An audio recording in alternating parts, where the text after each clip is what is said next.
Hello my dear students, हम लोग इस वीडियो लेक्चर में बात कर रहे हैं equivalent electric circuit of the real transformer.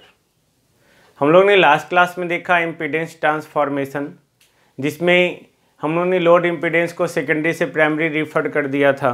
तो उस कंडीशन में हमारे पास एक फार्मूला आया था ZL' equal to N1/N2 whole square ZL, है ना।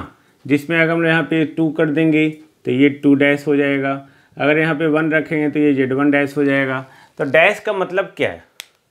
डैश का मतलब ये था कि हम लोग सेकेंडरी को रिफर किए प्राइमरी में, secondary impedance refer to primary, primary impedance refer to secondary, उल्टा प्राइमरी से सेकेंडरी, सेकेंडरी से प्राइमरी, हम लोग यही कर रहे हैं। This is the schematic diagram of the real transformer, जो हम लोग ने लंबे एक्सरसाइज के बाद, बहुत एक्सरसाइज के बाद रियल ट्रांसफार्मर का डायग्राम ड्रॉ किया by neglecting the junctions of the ideal transformer. Okay, then ये हमारा जो है ट्रांसफार्मर है। ओके, हम लोग क्या करते हैं, जब हम लोग इक्विवेलेंट इलेक्ट्रिक सर्किट डायग्राम बनाते हैं तो ये जो है, ये कंडीशन, ये हमारा आइडियल ट्रांसफार्मर का कंडीशन है। This one is the ideal transformer, है ना। तो सबसे पहले हम लोग जो बनाएंगे वो आइडियल ट्रांसफार्मर बनाएंगे। जस्ट सी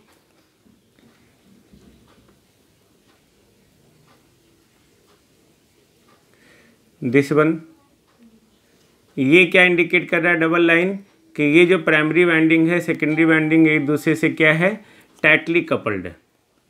ओके, तो ये हमारा क्या हो गया, E1 और ये हो गया E2। ये क्या इंडिकेट कर रहा है भाई, ये इंडिकेट कर रहा है आइडियल ट्रांसफार्मर को, आइडियल। अब हम लोग इसमें जैसे जैसे जुड़ा हुआ है वैसे वैसे जोड़ देंगे, डैट इज सो सिंपल। तो जब हम लोग आइडियल ट्रांसफार्मर में हम लोग सबसे पहले क्या किए थे, मैग्नेटिक सर्किट ड्रॉ किए थे, यानी कि कोर लॉस रेसिस्टेंस और मैग्नेटाइजिंग रिएक्टेंस। तो हम लोग उसको पहले ड्रॉ करेंगे।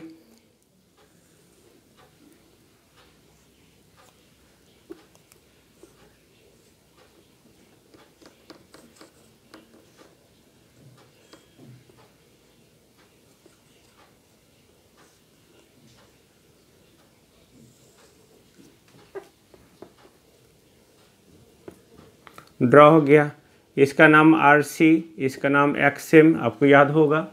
इसमें जो करंट फ्लो कर रहा है ये IM, इसमें जो करंट फ्लो कर रहा है वो IC, इसमें जो करंट फ्लो करेगा वो I0, है ना। अब इसका equivalent X1 R1 V1 current I1, आपको पता है I1 इक्वल टू क्या था, I0 प्लस I2'। तो ये I1 हो गया, I0 तो ये क्या हो जाएगा, ये I2' हो जाएगा। So simple. सिमिलरली हम लोग इधर करेंगे, X2 R2, ये लोड, ये V2, ओके, ये I2। ये हमारा क्या हो गया, equivalent electric circuit of the exact equivalent circuit of the real transformer. This one exact equivalent electric circuit of the real transformer. इसी में हम लोग के पास जो बात आती है कि अप्रॉक्सीमेट इक्विवेलेंट सर्किट, है ना। तो अप्रॉक्सीमेशन हम लोग यहाँ पे क्या लेंगे, अप्रॉक्सीमेशन ये है कि आपको पता है कि I1 इक्वल टू जो है I0 प्लस I2' है। तो अप्रॉक्सीमेशन हम लोग नो लोड करंट को नेग्लेक्ट करके लेते हैं। Of course you know no load current is 2 to 5% of the primary current, rated full load current, है ना। तो जब 2 से 5% है then that is a very very less value. तो यानी कि ये जो 2 से 5% ये जो फ्लो कर रहा है उसको अगर हम लोग नेग्लेक्ट कर दे, ओके, ऑफकोर्स करंट को नेग्लेक्ट कर, तो ये हमारा सर्किट नेग्लेक्ट हो जाएगा। तो ये हम लोग अगर सर्किट नेग्लेक्ट कर दे तो then it becomes approximate equivalent electric circuit of the real transformer. तो जब हम लोग I0 को नेग्लेक्ट किए, यानी कि इसका वैल्यू नियर अबाउट 0 किए, तब ये I1 का वैल्यू क्या हो जाएगा, नियर अबाउट I2', यानी कि ये जो हमारा खत्म, जब ये ख़त्म हो गया देन सो सिंपल, है ना, I1 equal to I2 dash, same circuit रह गया। This is the approximate equivalent electric circuit. Now ये तो हम लोग जैसे था जस का तस हम लोग बना दिए। अब हम लोग बात करते हैं कि equivalent electric circuit referred to primary, equivalent electric circuit referred to secondary, यानी कि हम लोग प्राइमरी रिफर्ड कर रहे हैं तब क्या हो रहा है, सेकेंडरी रिफर्ड कर रहे हैं तब क्या हो रहा है। ओके, रिफर्ड करने का मतलब क्या है कि ये जो होल पैरामीटर है सारे को प्राइमरी साइड में रिफर्ड कर दिए, तो ये हो गया equivalent electric circuit to refer to primary. ये जो होल पैरामीटर है सारे को हम लोग सेकेंडरी साइड में रिफर कर दिए, तो ये क्या हो गया, होल आपका जो है equivalent electric circuit refer to secondary. हाँ, एग्जैक्ट और अप्रॉक्सीमेट में डिफरेंस बस इतना ही रहेगा कि एग्जैक्ट जब रहेगा तो यहाँ पे नो लोड सर्किट यानी कि मैग्नेटाइजिंग सर्किट, मैग्नेटिक सर्किट रहेगा, और जब अप्रॉक्सीमेट रहेगा तो मैग्नेटिक सर्किट नहीं रहेगा, है ना। तो अब यहाँ पे बात क्या हो रहा है कि इसको हम लोग सारे को रिफर्ड कर रहे हैं, तो सारे को रिफर्ड करने का मतलब क्या हो गया, सारे को रिफर्ड करने का मतलब ये हो गया, ओके, ये देखो हम लोग ने बना दिया, ये सारे को रिफर्ड कर दिया इधर, तो ये हमारा इधर रिफर्ड हो गया, ओके, दिस वन। और इधर हम लोग ने क्या किया, ट्रांसफार्मर बना दिया आइडियल।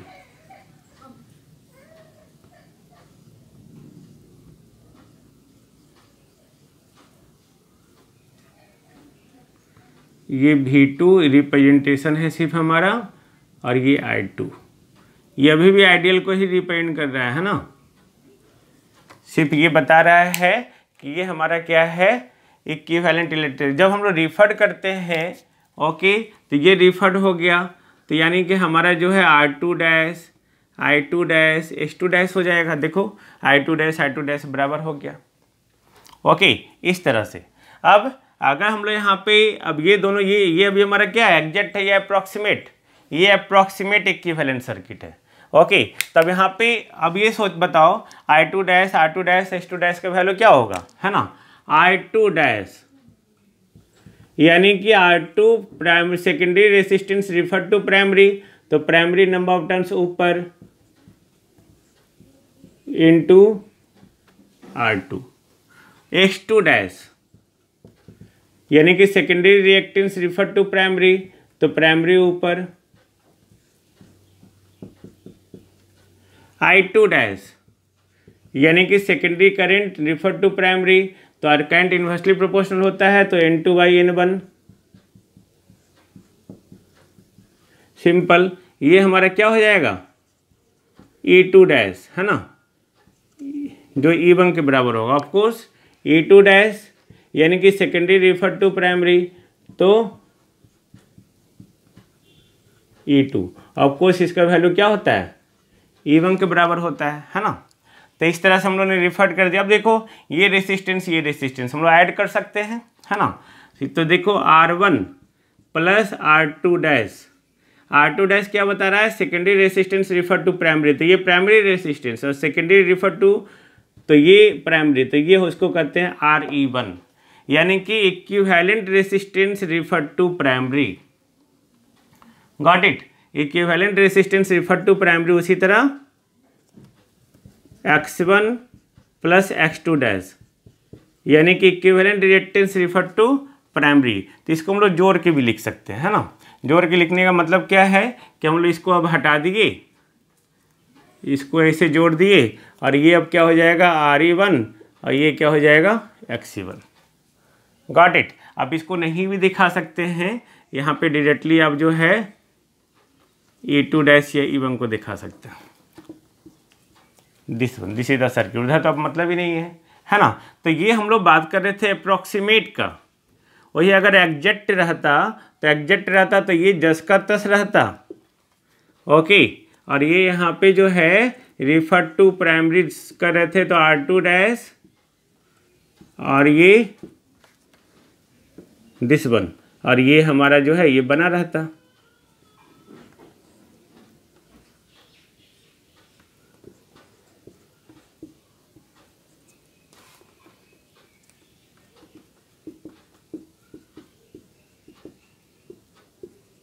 दिस वन देखो, ये IM, ये IC, दिस वन, सिंपल है ना, क्लियर है। अब ठीक इसी तरह अगर बोले कि सारे पैरामीटर को सेकेंडरी साइड में शिफ्ट कर दो, ओके, सारा पैरामीटर को सेकेंडरी साइड में शिफ्ट कर दो, है ना, तो ये भी सेकेंडरी साइड में, यानी कि ये हमारा ट्रांसफार्मर जो है इधर हमारा सेकेंडरी साइड में शिफ्ट करने का मतलब क्या हो गया कि ये लोड है हमारा अभी तक लगा हुआ लोड, ओके, V2, ये I2, ये सेकेंडरी, और ये प्राइमरी पैरामीटर कहाँ जाएगा, सेकेंडरी की तरफ, है ना। तो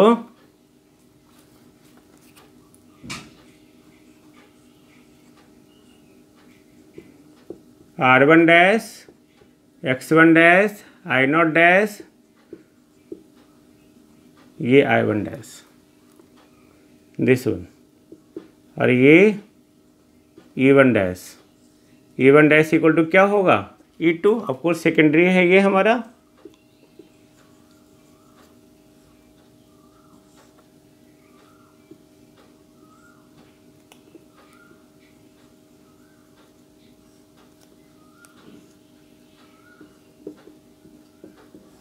दिस वन, ये क्या हो गया, डैश किस में लगा हुआ है, प्राइमरी पैरामीटर में, तो रिफर कौन हुआ, प्राइमरी। तो ये क्या हो गया, exact equivalent electric circuit refer to secondary. अब ये देखो I1 डैश, यहाँ पे ये I1 dash equal to I2 plus I0 dash होना चाहिए। तो बेसिकली हम लोग का क्या होता है, I1 equal to I0 plus I2 dash, यही होता है ना, ओके। तो I1 डैश मतलब हट current inversely proportional, I1 dash देखो I1 N1/N2, I1 क्या बता रहा है, primary current refer to secondary, तो ये उल्टा हो जाएगा, करंट इनवर्सली प्रोपोर्शनल होता है। तो I1 dash equal to N1/N2 into I1, ये I2 रह गया, I0 डैश, तो I0 डैश अब ये I0 हो गया, सिंपल। तो ये भी N1/N2 इंटू I0, अब इसको सॉल्व करो, N2 को इधर ले जाओ, N1 N2 cancel, I1 equal to N2/N1, okay, into I2 plus I0, और ये क्या है हमारा I2 डैश। तो ये प्रूफ हो गया कि सही है हमारा। A1 dash equal to E2, A1 dash मतलब हट primary induced EMF refer to secondary, तो सेकेंडरी का नंबर ऑफ टर्न्स ऊपर N2/N1 इंटू E1, इसकी ये एक्चुअली क्या है E2 के बराबर, ओके। तो ये सेकेंडरी हो गया। अब यहीं पे ये हमारा क्या है, एग्जैक्ट इक्विवेलेंट सर्किट है। अगर हम लोग अप्रॉक्सीमेट करेंगे तो इसको हम लोग क्या करेंगे, इरेज कर देंगे। इसको इरेज करेंगे तो ये रेसिस्टेंस, ये रेसिस्टेंस, ये रेसिस्टेंस, ये रेसिस्टेंस, ओके। तो ये हमारा I1 डैश I2 के बराबर हो जाएगा, क्योंकि ये हम लोग क्या कर दिए, नेगलेक्ट कर दिए, है ना। तब हमारा जो है फाइनली, इसको आप जोड़ के बना सकते हो इस तरह से,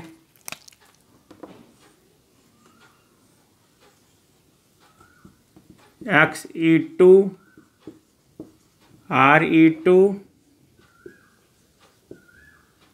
E2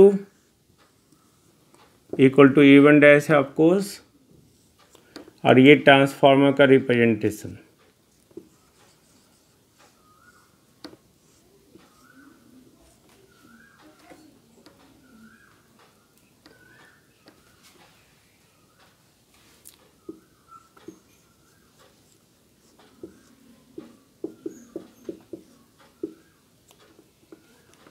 दिस करंट क्या फ्लो करेगा, I2।